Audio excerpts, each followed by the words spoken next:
આજે મુખ્યમંત્રી શ્રી ભૂપેન્દ્રભાઈના નેતૃત્વમાં મળેલી મંત્રીમંડળની બેઠકમાં ખાસ કરીને હાલમાં ભારે વરસાદની સ્થિતિને ધ્યાને લઈ અને 11 જેટલા નાગરિકોના આમાં અવસાન થયા છે। બધા જ પ્રત્યે સંવેદના સાથે માનનીય મુખ્યમંત્રીશ્રી અને મંત્રીમંડળે દુઃખ વ્યક્ત કર્યું છે અને સૌ દિગ્વંતોને ભાવપૂર્ણ શોકાંજલિ પણ આપવામાં આવી છે અને પરિવારજનોને આવી પડેલી આ આફત માટે ઊંડી સાંત્વના અને સંવેદના વ્યક્ત કરી છે। માનનીય મુખ્યમંત્રીએ વરસાદી પરિસ્થિતિની સમીક્ષા કરી છે। પરિસ્થિતિનો સમગ્ર રાજ્યવ્યાપી જે જિલ્લાઓ અસરગ્રસ્ત છે એનો પણ તાગ મેળવ્યો છે। જ્યાં હજી વરસાદ નથી એની સ્થિતિનું પણ સમીક્ષાઓ એ કરી છે। કેટલાક તાલુકાઓમાં એ હજુ પણ વરસાદ પ્રમાણમાં નથી પડ્યો એની પણ માનનીય મુખ્યમંત્રી શ્રી ભૂપેન્દ્રભાઈએ વિગતો મેળવી છે। રાહત અને બચાવ કામગીરીમાં પણ નિરીક્ષણ કરવા માટે જે અતિભારે વરસાદ સુરત અને વલસાડમાં પડ્યો છે ત્યારે માનનીય મુખ્યમંત્રીશ્રી આવતીકાલે સુરત અને વલસાડ સ્વયં ત્યાં જઈને આખી પરિસ્થિતિનો ક્યાસ એ કાઢવાના છે।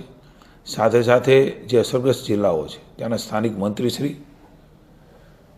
પ્રભારી મંત્રીશ્રી પણ ત્યાં સમીક્ષા કરે અને વ્યક્તિગત રીતે પણ એ આપત્તિ વ્યવસ્થાની સમીક્ષા કરવા માટેની પણ સૂચના એ માનનીય મુખ્યમંત્રીશ્રીએ આપી છે।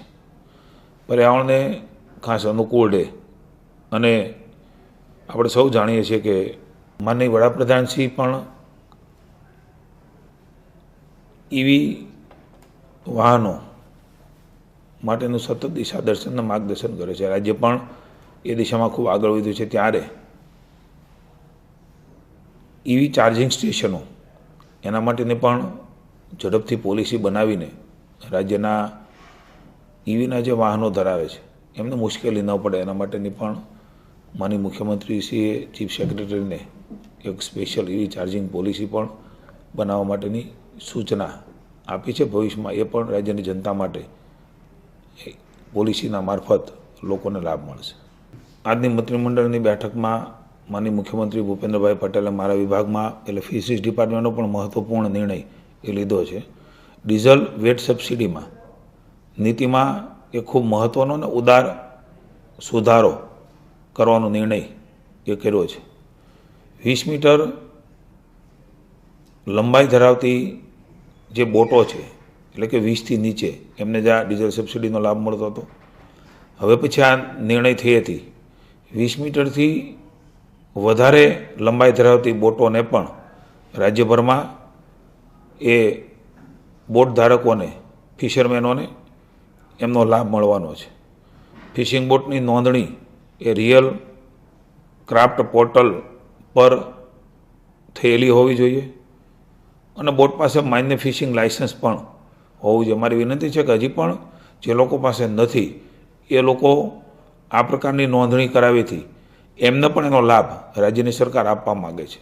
એટલે તમામ એસોસિએશનો ફિશરમેનોને પણ મારી વિનંતી છે કે આપણે સૌ સાથે મળીને આપણા ફિશરમેનો માટે એની નોંધણી કરાવવાનું પણ બાકી રહી ગયું હોય તો અત્યારે ચોમાસાનો સમય છે એની નોંધણી પણ કરીએ।